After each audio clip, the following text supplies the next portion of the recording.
নমস্কার সকলকে। আমার পেজের আরেকটি নতুন ভিডিওতে আপনাদের সকলকে অনেক অনেক স্বাগত। আমি প্রিয়াঙ্কি চলে এলাম আমার জীবনের আরেকটি নতুন দিনের অভিজ্ঞতার গল্প আপনাদের সাথে ভাগ করে নিতে। আজ 10ই মে শুক্রবার, আর এখন সকাল 11টা মতন বাজে। আমরা সকালের খাওয়া দাওয়া সেরে বাবা মাদের সাথে কথা বলে নিয়ে সৌভিক নিজের অফিসের কাজে বসলো, আর আমি রান্নার দিকে এলাম। আজকে রান্নায় স্পেশাল খাওয়া দাওয়া রয়েছে, তারই প্রস্তুতি চলছে। আজকে 10ই মে 2024, আর কালকে 11ই মে আমাদের ছোট বিয়ের অ্যানিভার্সারি। আমি আমাদের রেজিস্ট্রি ম্যারেজটাকে ছোট বিয়ে বলি, তবে সৌভিক এই দিনটিকেই ওর আসল বিয়ের দিন বলে মানে। তো যাই হোক, যে যাই বলি না কেন, দিনটি দুজনের জন্যই একই রকম স্পেশাল। তবে দিনটি দুজনের জন্যই বিশেষ হলেও গিফট শুধু আমিই পাই। একটা জামা পেয়েছি, আর আমার জীবনের মাস্টার শেফের হাতে রান্না খাওয়ার সুযোগটাও আজ আমার পাওয়ার কথা। আমি আজকে সৌভিকের হেল্পিং হ্যান্ড। এমনি দিন ও নিজে রান্না করলে সব কিছু নিজেই কুটে বেটে নেয়, আর বাসনগুলি আমি মেজে দিই শুধু। যদিও তার কারণ হলো আমি এমনিতেই বাসন মাজতে খুব ভালোবাসি। তবে আজকে ওর অফিস চলছে, তাই আমি সব কিছু রেডি করে রাখবো, সৌভিক নিজের সুবিধা বুঝে রান্না শুরু করবে। আর আজকে রান্না হবে চিকেন ঝালফ্রেজি, তাও আবার রেস্টুরেন্ট স্টাইল। আর এই প্রিপারেশনটির সাথে ফ্রাইড রাইস বা রুটি পরোটা খেতে বেশি ভালো লাগে, তবে দুপুরে ফ্রাইড রাইসটা দিয়ে খাবো, আর রাতের জন্য রুটি পরোটা কিছু একটা করে নেব। কদিন আগে সৌভিক নিজে থেকেই বলছিল, যে কোনো বিশেষ দিনগুলি এলেই তুই রান্না বান্নার সব আয়োজন করিস, তাই এবার আমাদের ছোট বিয়ের অ্যানিভার্সারিতে আমি তোকে রান্না করে খাওয়াবো। তবে 11ই মে শনিবার পড়েছে, তাই ভাবলাম সেদিন আর রান্না বান্না নিয়ে ঘরে সময় কাটিয়ে লাভ নেই, ঘুরতে যাব কোথাও। তাই আজকে স্পেশাল খাওয়া দাওয়ার আয়োজনটা সেরে ফেলবো। আর তাই সবার আগেই আমি ঘরে বানানো কিছুটা পনির, 250 গ্রাম চিকেন আর সবজির মধ্যে বেল পেপার, পেঁয়াজ, গাজরগুলোকে লম্বা লম্বা করে কেটে নিলাম।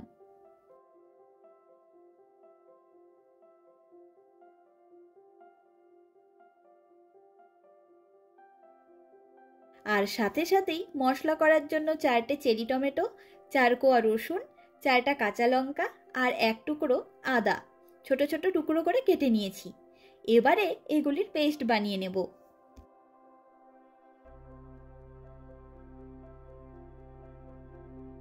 আর এবারে আমার কাজ শেষ, এখন সৌভিক রান্না বসালো।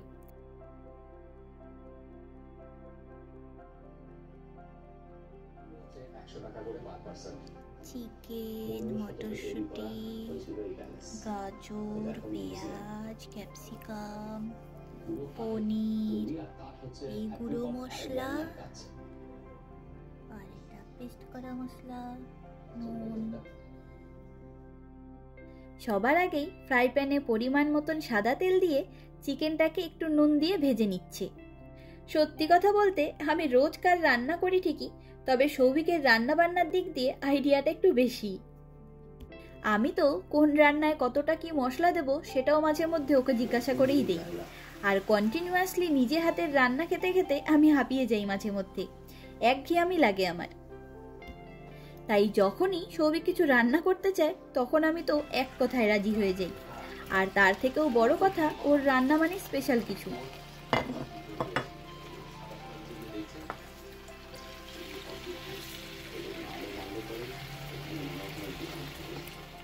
ওর হাতের তৈরি সব রান্নাই দারুণ টেস্টি হয় খেতে, তবে চিকেন ঝালফ্রেজি আজ প্রথমবার খাবো, দেখি কেমন হয়। একদম জেনুইন রিভিউ দেব আপনাদেরকে।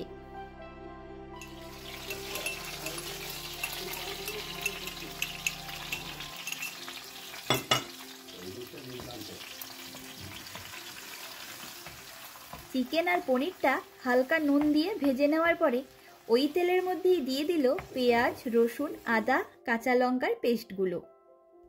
এই রান্নায় টমেটো সস ইউজ হবে, তাই ফ্রিজ থেকে সসের বোতলটা বার করে রাখলাম। আর ঘরে একটু ফ্রোজেন মটরশুঁটি ছিল, আমি সেগুলিও বার করে নিলাম। তবে এখানে বিন আর সব রকম বেল পেপার বা ক্যাপসিকামও দেওয়া যায়। আর চিকেনটা বাদ দিয়ে দিলেই এই রান্না পনির ঝালফ্রেজি হয়ে যাবে। যারা চিকেন খায় না তারা সেভাবেও করে নিতে পারবে।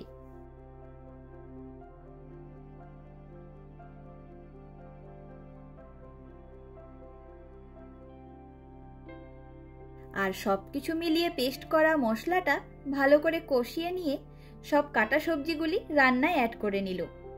এবার সব কিছুকে ভালো করে মিডিয়াম আঁচে রান্না করে নিতে হবে। এরপর দিয়ে দিল পরিমাণ মতো নুন।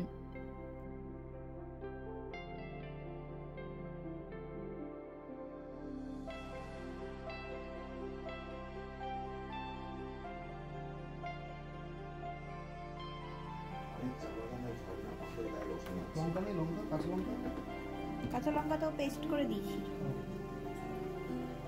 আর সব সবজিগুলি একটু কষে এলেই এখানে গুঁড়ো মশলাগুলো দিয়ে দিল। গুঁড়ো মশলার মধ্যে দিয়েছে পরিমাণ মতন হলুদ গুঁড়ো আর জিরে গুঁড়ো। আর এই ভিডিওটির শুরুতেই দেখেছিলেন যে সৌভিক একটা ব্লু কালারের টি শার্ট পরেছিল, কিন্তু চিকেন আর পনির ভাজার সময় ওর টি শার্টে তেল ছিটেছে বলে চেঞ্জ করে নিয়েছে। এখনও রান্না করতে করতে বলছে আমি রান্না শেষে এই টি শার্টটাও চেঞ্জ করে নেব। বুঝুন কাণ্ড, এক রান্না করতে গিয়ে দুইখানা জামা চেঞ্জ করবে, তবুও অ্যাপারেন্টটা পরলো না।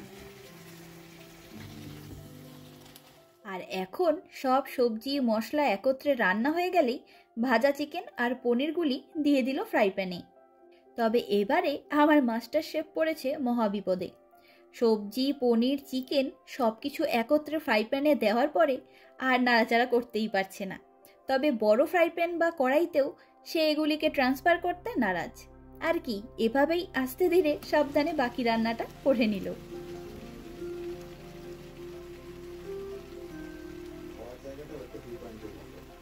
যাই হোক, যেন তেন প্রকারে আস্তে ধীরে সবকিছু ভালো করে মিশিয়ে নিয়ে কষিয়ে নেওয়ার পরেই দিয়ে দিল আধা কাপ মতন টমেটো সস আর ফ্রোজেন মটরশুঁটিগুলি।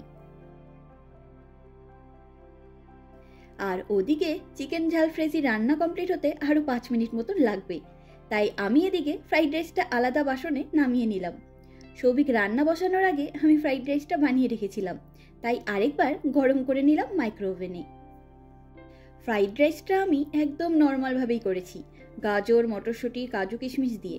তবে আজ আমাদের দুটো রান্নাই বেশ রঙিন হয়েছে। মাঝে মধ্যে এরকম জম্পেশ রান্না বান্না খেতেও দারুণ লাগে। এবারে এই রান্নাও শেষ, অন্য পাত্রে নামিয়ে ফেলি। দেখে তো জিভে জল চলে আসছে, আর গন্ধে চারিদিকটা ভরে গেছে। দেখেই মনে হচ্ছে দুর্দান্ত হয়েছে রান্নাটা। আমি যেন এখন পেট ভরে খাবার খেতে পারলেই শান্তি পাবো।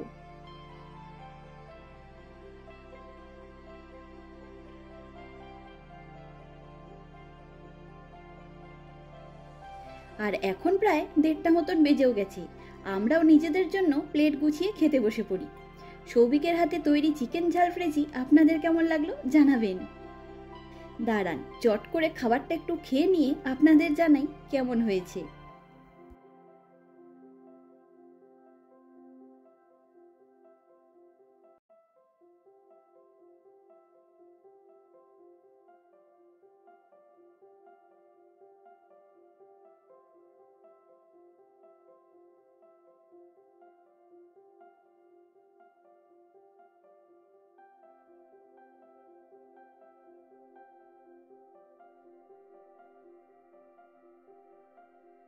সত্যি দুর্দান্ত হয়েছে রান্নাটা। সৌভিকের হাতের এই রান্না আমার মুখে লেগে থাকলো। আর এখন বাইরের পরিবেশটা দেখুন খালি, কি মেঘ করেছে। তবে কালকে রোদ থাকবে সারাদিন। আর আজকে আমাদের বাইরে সেরকম কোনো কাজও নেই। আমার বাগানের সব গাছগুলি বেশ খানিকটা বড় হয়ে গেছে, কিন্তু কুড়ি কিংবা ফুল আসতে অনেক দেরি আছে। তবে চারা গাছগুলিকে দেখে মনে হচ্ছে আরও বেশি জায়গা নিয়ে বীজ ছড়ালে গাছগুলিও শান্তি মতন বড় হতে পারত। আসলে প্রথমবার গার্ডেনিং করতে নিলাম, তাই বুঝতে পারিনি কতটা জায়গা জুড়ে কতটা বীজ রোপণ করা যায়। সামনের বাড়ির এই ব্যালকনিতে কতগুলো লাল ফুল ফুটেছে দেখুন, দারুণ লাগছে দেখতে। এই সময়টা সবাই সবার নিজের পছন্দ মতন ফুল গাছ দিয়ে ব্যালকনিগুলো সাজায়। কালকে আমাদের এই 3 জোড়া জুতো ধুয়ে দিয়েছিলাম। এর আগের সপ্তাহে জুতোগুলোতে বেশ ধুলো মাটি মাখিয়ে নিয়েই আমরা বাড়ি ফিরেছি। আর এখন তো 2 দিনের মধ্যেই জুতো শুকিয়েও যায় রোদ উঠলে, তাই বেশি চিন্তা নেই এই ব্যাপারগুলো নিয়ে এখন আর। আর এখন আমাদের ব্যালকনিটায় প্রায় সারাদিন কম বেশি রোদ পড়তেই থাকে। হঠাৎ আজকে সকালে দেখছি এই গোলাপ গাছটা কেমন যেন গা ছেড়ে দিয়েছে। আমি তো বুঝতেই পারছিলাম না কি হলো গাছটির। জলটাও পরিমাণ মতোই দেই, দুদিন হলো। তবে সকালে গাছটার ওরম অবস্থা দেখে বুদ্ধি করে গাছটাকে একটু ছায়ায় রেখে জলে স্প্রে করে রেখেছিলাম। ওই জন্যই এক বেলার মধ্যে আবার তরতাজা হয়ে উঠেছে। আর এখন রাত 10:30 মতন বাজে। সৌভিকের অফিসের কাজ শেষ হওয়ার পর আমরা দুজনে একটু বেরিয়ে পাড়ার ক্যাফে থেকে দুটি পেস্ট্রি নিয়ে এসেছি। রাতের খাওয়া দাওয়া করেছি দুপুরের রান্না করা ঝাল ফ্রেজি আর ময়দার পরোটা দিয়ে। বেশ কিছুক্ষণ হলো। তবে পেস্ট্রি দুটি দেখে এতটাই লোভ লাগছে যে রাত 12টা পর্যন্ত অপেক্ষা করা গেল না। তাছাড়াও আজ তাড়াতাড়ি শুয়ে পড়তে হবে, কাল সকাল সকাল উঠতে হবে জন্য। আপনারা সকলে আমাদেরকে আশীর্বাদ করবেন যাতে আমরা এভাবেই একে অপরের সাথে ভালো থাকতে পারি সারা জীবন। আজকের দিনটি বরের হাতের রান্না খেয়ে বেশ ভালোই কাটলো। চলুন আজ তবে গল্পের ঝুড়ি গুছিয়ে নিই। দেখা হবে, গল্প হবে পরের একটি ভিডিওতে খুব তাড়াতাড়ি। আমার ভিডিওগুলি ভালো লাগলে আমার এই চ্যানেলটিকে সাবস্ক্রাইব করে আমার পাশে থাকার অনুরোধ রইল। আর আমার এই ভিডিওটি কেমন লাগলো লাইক কমেন্ট করে জানাবেন। আপনাদের সহযোগিতা ছাড়া আমার এই পথ চলা অসম্ভব। সকলে ভালো থাকবেন, সুস্থ থাকবেন, আনন্দে থাকবেন। নমস্কার।